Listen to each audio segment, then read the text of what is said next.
Let's get comfortable with the uncomfortable. Today on the Prenup Podcast with Josie Cox, author, journalist, and honestly all-around badass female. So welcome to another episode of the Prenup Podcast. Today, I have Josie Cox with me, who is not newish to the States, but Still counts as new. Yeah, you still have to have 10 years, right, to be a true New Yorker? I have my green card. Okay, but does that count as like a true New Yorker? So I was thinking about this the other day and I decided that to be a true New Yorker, you have to be really good at giving a diner order. That's actually so valid. Isn't it? Yeah, I'm I love actually that. working on a piece about this. It's obviously an extremely serious piece, but about how if you have your favorite diner, you know your diner order, and you know when it's time to leave, when you've outstayed your welcome Yep. and they're like, anything else I can get you? Like you've overstayed your Yep. welcome. And then you know how to tip, right? Because that's important Love. too. That's very Always New York. cash. Always cash. And then you're out of there, right? And if you can execute that whole choreography of going to a It's diner, actually a New so Yorker, valid. then you're a New Yorker. I'm already thinking right now about well done hash. Now I'm like, do we go get hash? 2 eggs over easy. That's me. Whole wheat. So I met Josie at a wonderful event that was put on by a friend of mine from UBS, Alexis Allen. And the topic was this amazing book, Women, Money, and Power. And Josie, you gave an incredible speech there, but Thank you. tell me more. I know we were laughing about this before. You are not an economist. I'm definitely not an economist. You're a journalist. I am. Tell me how you got into journalism and how you ended up writing. Of course, I would gladly tell you. So yes, as mentioned, I'm a journalist. I've been a journalist for about 17 years now, dating myself. You can tell, obviously, from my accent and based on our conversation that I am not originally from the US. I grew up in Switzerland. My mom was from the Czech Republic. My dad was British. We were kind of from all over the place. They moved out there when they were grad students. They got stuck because Switzerland, turns out, is a great place to live. I went to school there, high school there, and then did college in the UK because I sounded like this. And everyone in Switzerland was like, why have you never lived in the UK if you sound like that? So needed to explore my heritage. Studied politics and international relations and modern languages because I have always been fascinated by power dynamics, right? I thought that I would become some kind of diplomat, in some far-flung country, helping people save the world, saving the world myself, who knows? And then when I was at university doing my undergrad, I somehow sort of got involved in student media, the newspaper on campus. Probably because I was in a cafe and there was someone next to me working on it. And I was like, oh, that sounds fun. I'll jump on board, and just became really, really enamored with storytelling and writing and researching. And more than anything, asking people indiscreet questions, right? Because in journalism, you do that and you're allowed to do that and it's not frowned upon and you get paid for it. So I was like, what's not to like? I hack the system. I can just speak to people all day and get paid for it. And so the little hitch there was that I graduated straight into the financial crisis. So obviously a time when a lot of industries were suffering, media certainly being one of them. But my superpower was that I had grown up in Switzerland. So I spoke fluent German. I'd gone to German speaking public school. And I reached out to pretty much every media organization that had bureaus in Germany, Switzerland, Austria, and said, I am a fresh graduate. I want to be a journalist. What have you got? I will do anything, even if it's just getting coffee and sandwiches. Yes. And against all odds, I got an internship at Reuters, one of obviously the biggest news organizations in the world. Initially, I was doing just that, getting people their coffees and sandwiches. Gradually, I sort of graduated to, being allowed to go out onto the street and doing Vox Pops, what we call, which is basically interviewing people on the street for sort of public sentiment stories, right? I was ahead of my time. And then because of the nature of the news at that time, every story was an economic story, basically. Now, I had never studied economics. I was terrible at math, didn't know anything about finance, but I was eager to learn and I was sort of thrown in at the deep end. And I remember when I got my full-time job offer, it was a junior markets correspondent in Frankfurt. Now, I'd never been to Frankfurt before. I didn't know what a financial market was, but I was like, you know what? It's a job in this market as a journalist at a credible news organization. Of course, I'm going to take it, right? Put in the door. And actually, I loved it. There was such a thrill of being around these people who were making these big decisions that were, impacting interest rates and whatever around the world. And there was like my kind of superpower was asking the questions, right? And admitting to the fact that I had no prior knowledge, and that ignorance was sort of disarming to a lot of people.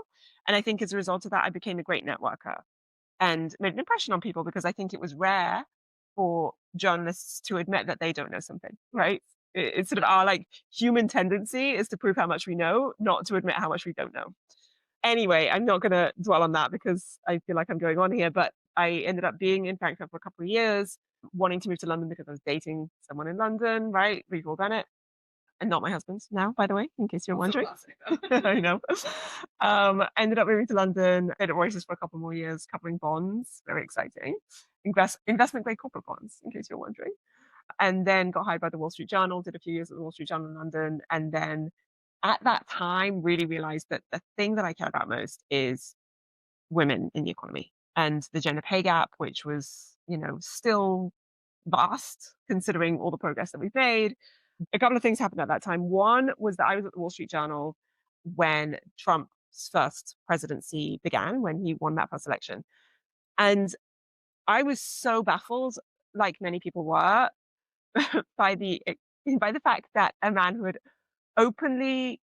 who had been accused of openly abusing women, sexually assaulting women, was now the most powerful individual in the world by many measures. I was shocked at the extent to which that was not a limiting factor to his presidency. And I just couldn't really get my head around that. And then two other things happened which were completely unrelated to that. One was that I was based in the UK, and the UK government introduced a gender pay gap reporting mandate, which basically meant that every company employing at least 250 people had to publish their gender pay gap once a year, showing exactly by quartile of each company what the gender pay gap was at each level of the company. And so despite the fact that we had known for centuries that the gender pay gap exists, it was now like black on white evidence how big it was, the fact that it wasn't moving, the fact that it gets so much worse at the highest echelons of business, that it's so much worse in certain industries, tech, finance, all of that. And I left the Wall Street Journal to become business editor at The Independent at that time, which meant that I had sort of sway over the business coverage of a national newspaper. And I really decided to make gender not just a lifestyle topic, not just a nice to have addendum, but a sort of core part of business reporting, because it's an economic imperative, right? And then the third thing that happened was that I became which changes everything. And thinking somehow that I was going to be this like anomaly to the gender pay gap, that I was somehow going to like prove every norm and every rule of the universe wrong. I found myself in a position where my husband, who by the way works in finance, was making more money than me, significantly more money, I should say. Being in media, it's like common that you basically exist on a living wage. And it just did not make sense for me to stay in that job at the level that I was working, the hours that I was working, from market open to well into the night often, and then outsourcing the childcare, right? Because it would just cancel out everything. The math was not mathing.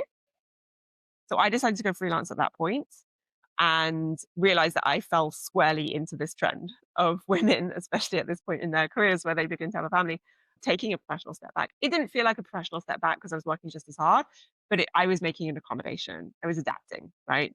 And my income took a hit for a good period of time. Anyway, so fast forward 2 years from that, I've now been freelancing. We decide to relocate to the US, this land of opportunity. And we end up landing in this country. Well, my husband moved a few months before us, but my daughter and I landed in this country on the 13th of March, 2020, which was coming to New York right before COVID from another country. I genuinely cannot even wrap my head around that. Yes, it was a lot. I remember standing in the immigration line at JFK with my screaming 18-month-old daughter at like 11 p.m. because our flight was delayed and the line at immigration was gargantuan, of course. And I remember the individual in front of me turning around to me and saying, I think the World Health Organization has just declared COVID a pandemic. And I remember looking at him and being like, what on God's green earth makes you think that I need to know that right now? With no mask in sight, So that was my welcome to the country. Also, just like being trapped in New York. I know. We just signed a 1-year lease on the Upper West Side. It wasn't ideal, but look, it was bad everywhere. We both had work. We were both, in relatively good health. We got COVID, and we got through it. I ended up going back to school against all odds, something I never thought I would do. I got a fellowship at Columbia Journalism School, which gave me the opportunity to really take a step back and be like, what do I want to be doing with this platform that I have as a journalist? And one of the things I ended up doing was spending the year kind of gathering my thoughts, starting research, and then writing the proposal for this book, which came out in 2024. So it was a sort of 3-year endeavor, all said, because I was just so baffled and shocked by the extent to which inequality, both along gender lines and racial lines, is so kind of knitted into the fabric of this society in such a kind of invasive way. So, okay, I want to take 2 steps back because you grew up in Switzerland. Mm-hmm. You had 2 parents that worked. I did. Were they financially kind of on the same level, or? So my dad was a researcher. He was a postdoc when he arrived in Switzerland, did various things in the pharma industry, mainly research. And then my mom was a teacher. So no, like he earned more than her, but it wasn't by a great magnitude. Did you have siblings? I had a sister. I have a sister. Yeah. Right. Grew up in Switzerland, 2 parents, both working. Yes. Yeah. Comfortable. Did your mom take any time off when you guys were born? She did. Yeah, she did. She took a good few years off. And then it was just such a different time. Yeah. Right? It's history. It's crazy. Yeah, it's crazy. But it's also crazy how, I've been thinking a lot about the evolution of parenting as well recently and the economics of that. Yes. And I was looking at some stats, some like US Time Use Survey stats, which show that even a generation ago, so our parents' generation, the parenting was so much more hands off than it is today. The amount of time that we today, our generation, spends on parenting is about 7 hours a week more than back then, adjusted for working and not working, right? So if I'm a working mom now, I'm spending 7 hours a week more on parenting than if I was a working mom 30 years ago doing exactly the same thing. And that when I reflect on that and when I reflect on my own experience, it's obvious. Like I remember going to school, like elementary school, primary school. We lived in a tiny little village way out in the countryside, so a different world, not New York City. And the thing about Switzerland that is fascinating as well, another side, is that many schools in the public system, like the school I went to, still have lunch off. So the kids are dismissed at the end of the morning and then have to be brought back to school in the afternoon. So there's an assumption that there is someone available, always available to look after the kid. And that is still the case today. Wow. Okay. So, but what my mom did, but we needed 2 incomes to live, even though we were going to a public school. And, it was just the way it was. I walked home from school on my own when I was like 5 or 6 years old. It's like a mile, but this was the countryside in Switzerland in the 90s, early 90s. That's wild. And I went to my neighbor's house and she gave me lunch and then she would send me on my merry way. How lovely is that? Yeah. And that would never happen today. Of course not. Of course not. But also, back then, it's sort of sad that there was an assumption that someone would always be available, right? But today, that assumption is still baked in and it's tragic because the labor market has evolved and we have evolved. Yeah. And yet, it's still the way it is. So, okay, so you grow up as, both parents are working, you end up moving to London. You started probably yourself to see some of the experiencing, like the gender gap, Oh, 100%. in journalism and just Massively. around friends. Yeah. Oh, God. I mean, we could spend hours talking about this, but the first thing I would say is that the pay in journalism is a crime, right? Considering that the media is still ostensibly a pillar of democracy, we are not paying journalists on average enough money to be able to live in a city, enough money to be able to raise a child, enough money to really live any sort of semblance of a meaningful life, right? So what I was seeing in the industry was that a lot of people were leaving the profession when they have kids. They get married, they have kids, and then they go into, a strategic communications job in a large corporation, right? Because it pays double, literally, or triple. That's tragic. And then the people who were staying in media are the ones who can afford to, right? So the ones who either have family money. Like a blessing in a way to be able to maintain. Massively. And honestly, I mean, let's be honest, the only reason that I was able to stay was because my husband works in finance, you know? And the only reason that I've been able to be a freelance journalist in the 7 years since then is because I'm on his healthcare, right? 100%. And he pays the bulk of rent, right? And you know, he can pay for the huge costs associated with raising a human. So let's talk about this. So in the UK, are prenups a common thing, or are the laws better set up for easier divorces compared to the States? That's a great question. I don't know the answer to it because I haven't even looked into it, and I should have. I get the impression that the laws are probably more accommodating, but prenups are becoming increasingly common. And I think as you're seeing, you know, more women enter the paid labor force, as you're seeing more women, you know, increasing their literacy around finances, around the extent to which they want to be financially autonomous, I do think that prenups are more common. Where they are common, and I think they always have been common, is in like high net worth families, right? Which is probably also the case here. But I think there's still a long way to go in terms of like democratizing them for everyone. What have you been seeing?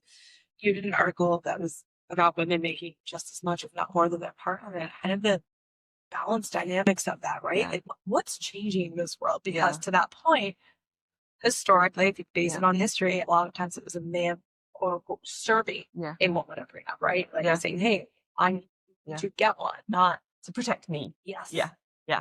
This is all changing now. So like, what have you seen personally and professionally, just from even like your friends? Yeah. I bet you probably have friends in the space that have gone through some divorces. Yes. Yeah, totally. Fascinating. This is such a good question. So first off, the article. So a little bit of background about, must have been like 7 years ago now when I first went freelance after I had my daughter. I wrote a piece for Quartz publication, which has gone through various iterations since, but it was quite new at the time. And I wrote about the myth of having it all. Now, I know that's like well-trodden path, but 7 years ago, it was still, you know, relatively newsworthy. And surprise, surprise, women can't have it all. And one of the pieces of research that I came across when I was working on that piece was this study out of Sweden. And I remember that the name of the study was All the Single Ladies. And where do you think this is going? All single ladies. Okay. I think that's hilarious. It was great. It was great. I mean, Swedish people have excellent senses of humor, as it turns out. And according to the study, when they looked at a sample size of Swedish politicians and Swedish corporate executives who were women, and they looked at the extent to which their marriages were successful after promotions and pay rises. So they had politicians who were running for like mayoral positions or like governor position, the equivalent of mayoral positions. And what happened to those women's marriages when they were elected into the highest political office in that particular jurisdiction. And there was a surge in divorce rates. And I just thought this was so surprising. And so it was a piece of research that I incorporated into that piece at the time, but it kind of like never really left my brain. Like it lived rent-free in my brain for the next 7 years. And when I was writing this book, I cited it as an example of, you know, the fact that social norms around money and power and the extent to which those are the domain of men, it's just so striking, right? And then this year, I was thinking about it a little bit more. We have had some high-profile divorces, of course, but then we also had some high-profile engagements. Most notably, of course, our dear Taylor Swift, our queen. And I was thinking, I just wanted to basically revisit that data and see like what had happened since. And considering the fact that, you know, I know in this country, we've actually just seen data saying that the gender pay gap has widened over the last 2 years. But in other countries around the world, we've actually seen some progress. We've actually seen, you know, women's labor force participation going up in some countries. In places like Sweden, they, of course, continue to be one of the trailblazers in this respect. You know, they have parental policies that are very, very encouraging for heterosexual couples to divide parental pay equally between them. They actually incentivize heterosexual couples to divide their parental leave equally. And so there are these policies in place that are progressive and that are working in the right direction. So I decided to revisit this data. The Swedish academics haven't redone their study, but there have been some other studies since. And basically what it shows us is that nothing's changed. Okay. And so I know, right? Because you have to laugh about it, because otherwise you're going to cry about it, you know? And I just thought this was so fascinating. So I decided I pitched this piece around, and I ended up actually doing two pieces. One was just an opinion, like a short comment for the Times of London off the back of the news that Taylor Swift and Travis Kelce had got engaged. I pitched the piece, interesting fact, I pitched the piece on the Friday. And I was like, I think Travis Kelce and Taylor Swift are going to get engaged soon. This would be a fun piece to write if they do get engaged. And so my editor was like, great, write it. I write it. I file it on the Sunday. On the Monday, they got engaged. So What? I know. I'm going to come to you now in the future. I will check my crystal ball. Yeah. Anyway, so that was the first piece. And then the second piece, it was, and also if anyone does end up looking that piece up, don't be put off by the headline. I didn't write the headline. It's like a horrible headline. It's like if Taylor Swift gets, she's probably going to get divorced, basically. And it's like, obviously that is not what I hope. Like, I hope she has a long and fulfilling and joyful marriage. Yeah, I really do. Yes, an excellent prenup. Sure, they have a prenup. That would be a fun episode to do. Yeah, try and find that one out. And then the second piece I did was like a really big deep dive into this topic for Business Insider. And I spoke to lawyers, I spoke to marriage counselors, psychologists, just basically asking, like, why is this still the case? And it does seem that the social conditioning is just so overwhelming still. When especially in marriages in which a man initially is out earning a woman when they get married, and then she subsequently begins earning more than him, the upset of that traditional dynamic is so jarring for certain couples, because there is still such a tight connection between sort of self-worth and money and power, and all of that is still kind of equated and rolled up into one thing. And a lot of the women who I spoke to who had been in couples where, you know, they'd subsequently gotten divorced as a result of the money dynamics, she said that he had felt emasculated by her out earning him, that there'd been some kind of elephant in the room, like that was a phrase I kept hearing over and over again, that they weren't able to have honest conversations about money. And also that he just like lost all of his self-worth when he, you know, the relative earnings kind of became obvious. And I just thought that was so sad on so many levels, right? And by the way, I'm not blaming anyone here, right? I don't think that we can kind of point a finger at all the men in these marriages and be like, well, you know, you need to get a grip. And maybe in some cases that's true, right? But it's not an individual's fault. No. There was something recent also about like program, right? 100%. So many years. Yeah. Well, obviously the man makes more than the woman. That's just how the way it is. It's the way it is. And that to me is one of the biggest comments, but it still continuously. That's why I get a majority of these events where I'm chatting with other people talking about this topic. It's like, oh, well, maybe she shouldn't make that much, right? Yeah. Do you ever think that maybe she shouldn't keep aspiring? She shouldn't keep pushing, and that's wild. Yeah. Whereas no one would ever say that the man shouldn't keep pushing and aspiring. Are you familiar with this Harvard study? I think I mentioned it in the book as well, where I forget when it was done, probably about 5 years ago now, and they asked women to write down, they asked them to write down what salary they aspire to at some point in their careers. And the first experiment, or one of the groups they asked, they told them that no one was ever going to see the number apart from them and the researcher, right? And the second group, they said that everyone was then subsequently going to see their number. So they had to write it down, and they had to like publicly share that figure, including with their male classmates, right? And they figured out that when you have to share your number, women are more inclined to understate the salary aspiration that they have. Really? Yeah. That's sad. Because there's like a shame element attached to wanting to earn a lot of money. Yeah, right? There is, right? Which is like, oh, I'm not worthy of it, or oh, I don't want to invest in a partner. Yeah, and I need to like check the actual, like check my memory on this one. I seem to remember that the academics concluded that when the women knew that potential partners were going to see their number, that was when they understated it the most. Right? Which is tragic. It's just so ingrained. It's so ingrained. It's so ingrained. Yeah. We can post all the like female empowerment things that we want. But at the end of the day, there's something psychological to it. And I realized that the question you asked 10 minutes ago, I've completely dodged. But the way that this all relates to that is that I think there is still like a reticence to talk about prenups because prenups equals money, right? And I think that because we're so ingrained not that to believe that talking about money is unfeminine, which obviously we know is BS, but because we've been conditioned to think that way, I think we've also been conditioned to think that talking about a prenup as a woman, to raising the subject, is a taboo, right? Yeah.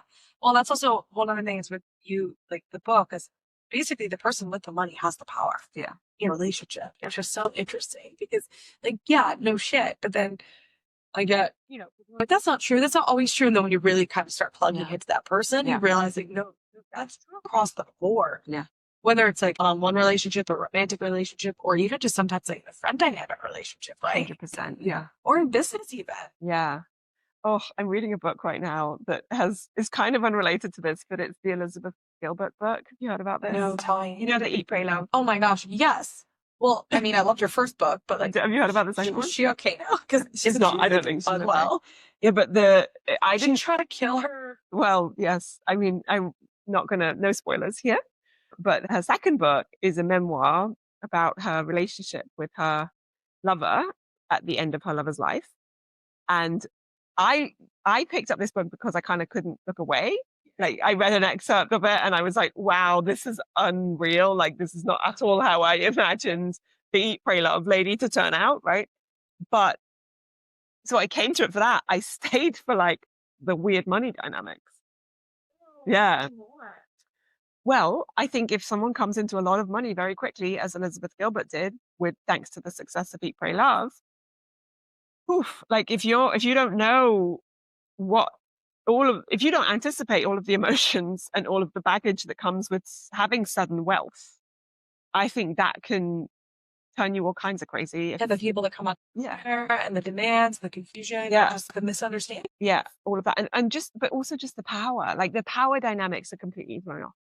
And that's like a massive oversimplification of the book. And if anyone's interested, I would encourage you to read it. It's a whole level of something else. Yeah, but it's fascinating, like in respect to money and power. So my big thing, I guess, is like I'm curious, with historically it has we've seen a shift, right? But women still aren't making as much as men. And then to your point of you had to take a step back, right? It's a blessing to be able to take a step back, be able to care for your children, to give a partner that can fund your lifestyle, but it's also you are giving up the opportunity and the access to earn more money and save more money. Yeah. How can women from your research set themselves up for success in these types of imbalances? Like what are things that you see people do that are proactive or good? Yeah, I mean, I've seen a lot of things that are proactive and not good, right? I think one of the things that we probably should talk about is that a lot of women who are finding themselves in this situation where it's untenable being in a sort of traditional, labor market role, a 9 to 5, and a job where they have to be constantly on, constantly available, which is increasingly the case in certain industries. They are finding themselves out of desperation going into like very risky entrepreneurial, areas. And I'm thinking of like MLMs and like all those kinds of that's really dangerous. And there are some really like predatory models out there that are promising women that they can earn a lot of money from home. And they can't. But I think one thing that I am seeing as well is that there are a lot of women who are kind of taking things into their own hands if they have the privilege of being able to do so and saying, look, this isn't working for me. I need to go freelance. I need to become a consultant. I need to basically create work on my terms, which is kind of what I've done, right? I mean, I didn't think of it as grand as that when... It's also a burden in a way, though, right? Because you're the one who's really having to sacrifice, right? Like you're... Yes. I mean, yes and no. I think everyone's different in this situation. And I fully, fully appreciate the privilege of being able to do so, of having a partner who has a steady income, who, if I didn't get any work for 2 months, it would like, we wouldn't have to, we wouldn't be evicted from our apartment. Let's put it that way. And, in kind of full transparency, it's turned out really well for me, right? I do think I was being massively underpaid in the newsroom. There's like a ellipses here where like you can fill in what you think happens. Yeah. There's an allusion to it in the book, but I don't want to get in legal trouble. So you can, color it in yourself. And knowing that I don't have a boss now, I mean, of course I have editors. I write for like a dozen outlets now. So I have editors for each of the pieces that I'm doing, but I'm also working on my own terms. I should also say my daughter, who's now 7, has a whole host of learning difficulties and speech delays and all kinds of things. She needs me, right? Yes. And knowing that I can wake up on a Friday and be like, actually, I can't work today because I have to take her to 3 appointments and I have to just be there for her, and not having the burden of having to call someone and then worry that that's going to have an impact on how I'm perceived in the workplace. That's the balance, right? Yeah. Which is like to have a partner that shows up for you in ways, right? Yeah. Because you guys are in a partnership. Yeah, we are. And I think the key there is, so when our daughter was born, bearing in mind that we both very, very clearly knew that he was out earning me by a huge amount, we sat down and we had a conversation where I said to him, look, during the working week, I can be the primary caregiver and I can live with that as long as I know that when you can step up, you do step up, right? So it's not a question of this becoming like the default at all times. It's like the default when it has to be the default, right? And that has worked. We've had to revisit it over the years, and there have been times where like both of us have had issues and blown up at each other, and there have been arguments, and my goodness, it's a marriage, like, of course. But you have to have those conversations.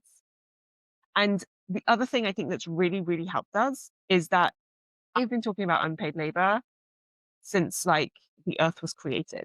Do you know what I mean? And I have this is like the hill I'm going to die on, that unpaid labor is labor.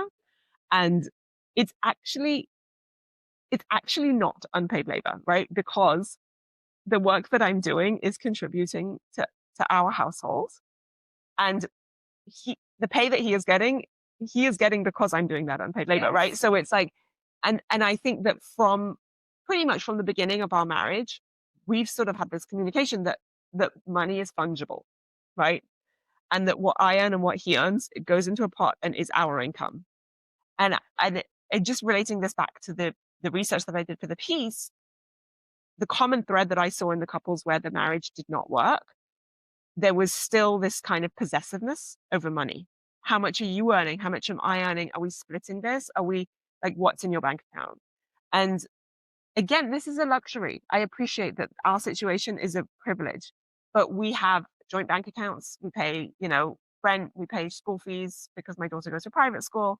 We, pay groceries, like household things. And then we both have individual bank accounts, but it's like, and you guys sit down though, we discuss your finances. It's not like talk about our finances. We have spreadsheets that both of us have access to. We're both like Excel people, so for better or for worse, everything is color coded.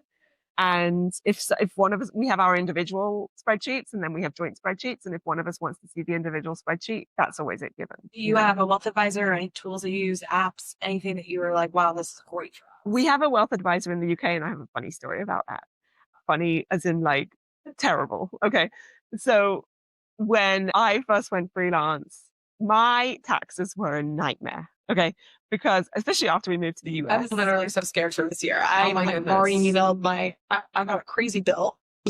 Yeah. The IRS sent me this huge tax bill for my business, which is funny because the business needs your own money. Cool. And you're like, nope. Okay. Maybe it's like a bet on you, I mean, yeah, if you're manifesting, you're best. Yeah. So, okay, so you got here. So we had this wealth advisor in the UK, and for like, all you need to know at this stage is that I'm earning a personal income in the UK. I'm earning a corporate income in the UK because I set myself up as a company. Yeah. Because I didn't know I was going to move to the US. And then I'm earning a personal income in the US as well, because I have clients here, I have clients there, I have clients in the US. In the UK who only want to pay an individual, and then I have clients in the UK who only want to pay a corporation. And then there were like various tax implications, like VAT in the UK is a little bit more complicated, and over here, then I was also getting like a stipend for some research I was doing, some academic stuff I was doing. It was a show, right? I actually, this year, I was just looking at it, I have 20 sources of income this year. Okay. So this gives you a bit of an idea of like our taxes. Okay. I'm not saying they're big sources of income. They're like very incremental. It's puzzle. Anyway, so we scheduled this call with this wealth advisor who's been great. And I actually reached out to him and I was like, I'd love to just run through some of the things that are going on. You're like, I actually need you. And I said to him, we arranged a time and I said, oh, Kareem, my husband's going to join too. Because again, we're very open and transparent about finances. Also, he works in finance. So it's also nice having another person there who understands finances and who might ask the question that you might not think of, right? And likewise, I might ask the question that he doesn't think of. Do you know what I mean? It's like, yeah. Anyway, so we get on the call and I get a text from Kareem and he's saying, I'm running 10 minutes late. So I say this to this wealth advisor who shall not be named. Actually, Kareem's running a few minutes late. Let's start. And he goes, I'd prefer to wait. And I went, no, I would like to start. And he was like, shouldn't we just wait until Kareem can get here? And I was floored. I mean, I kind of almost started laughing because I was like, I reached out. We're talking about my finances. I requested this call. This is my calendar invite, baby. Like, you don't need a babysitter. No, it's wild. Do not need your husband there. It's wild. It's nice to have us on a Advisors meeting in for New York that that we both conversation. know. I know. Well, that is, well, there's some great wealth advisors in New York that we both know. I know. That's crazy. Yeah. So, okay. So you guys are very transparent though with each other's finances. You support each other. You walk through it. I mean, that's wonderful. Do you think that, why do you think there's still so much shame? Or like, is it really just, I mean, in the book, you talk about it, just like the generational implications. But then there's also this like massive shift to the opposite end, right? Which is also really interesting, which is like, everyone being like, oh, women can have it all, we can do it all, blah, blah, blah, blah, blah. We own the world. And it's like, some people are just tired. Yeah, I know. I think we are still in a period of epic flux and confusion, right? To contextualize everything, the Equal Credit Opportunity Act came in 1974, right? 1974, that's like 2 minutes ago. You know what I mean? In the grand scheme of time, before that, women were not guaranteed to be able to get a credit card with their name on it, right? The Women's Business Ownership Act came in the 80s. 88, I think. Check me on that. But these happened within many of our lifetimes. These huge legislative changes that essentially started to acknowledge that women and men were equal in the eyes of the law, right? Especially as it pertains to money.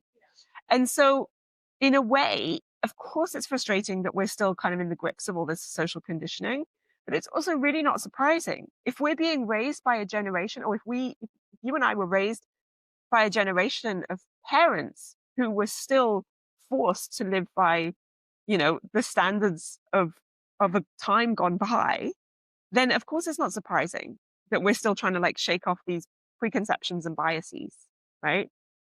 So I do think we have to, I kind of hate to say this, but I think we have to give ourselves a little bit of grace.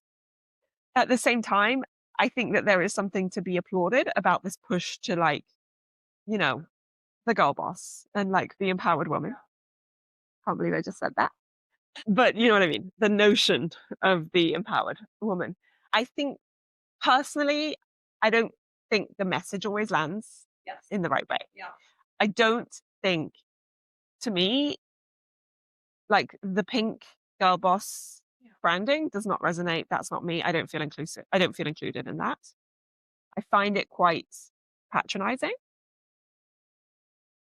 The implication that a woman needs to be like talked down to in order to to get it, I find really disappointing. Yeah. I think a lot of what Jonathan tell me if this aligns, which is really like the day that heterosexual couple, the most valuable thing is to have a true partnership with your partner, whether it's a heterosexual couple, gay, whatever, whatever it is, whoever your partner is, is to have a very, very, it's a partnership, and it is talking about your finances. Yeah. It is talking about safety. Yeah. And I fully, like, I know I've said this time and time again, but I do think it's so important to acknowledge that that is easier to do when you are comfortable financially. Yes. Right.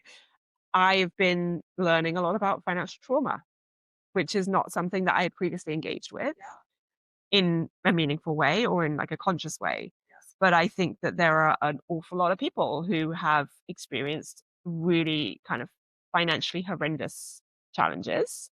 And I haven't gone through any of that, right? And so I cannot speak to what it feels like to have gone through that and to then endure, the sort of impact of that and the aftermath of that, and maybe even the trauma, if you want to use that term.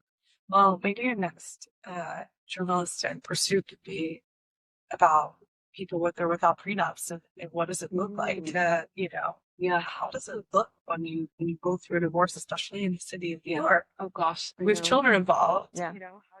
How do you even approach it without prenup? Yeah, I mean, I have a very close friend who is in that situation right now, and she did not have a prenup, and it's been just really, really hard to watch. And it could have been even worse. I mean, I think all things considered, at least they were sort of prepared to be in the same room at the same time, and actually come to the table at the same time and engage in a dialogue that was mostly rooted in respect, but not at all times. And, there are situations that are much, much messier than that. And even so, it's costing her more than I would ever want to know. Right? Truly. Well, this was good talk. Thank you for having me. Yes. Thank you.